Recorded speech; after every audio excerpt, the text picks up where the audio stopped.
Di naman po ako bobong tao. Graduate po ako sa Far Eastern University. Section 1 po ako doon. My name is Deo Balbuena. Kilala po ako bilang isang diwata pares. Nandito po kami para mag-file po ng COC. Grabe na talaga sa politics ngayon, ano? Kahit sino-sino na lang. Basta sikat. Well, anyway, lahat naman may karapatan talagang pumasok sa politika, di ba? Kaya nga, ang questionable nga lang kasi pagpasok mo sa trabaho, kahit simpleng trabaho, ang daming requirements. Pero pag pumasok sa politika, basta Pilipino ka, you can read and write, pwede na.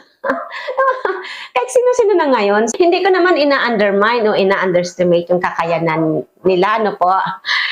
Kaya lang, dapat sana, meron din namang kunting background sa politics, may konting background sa law, kasi paano nyo ipagtatanggol ang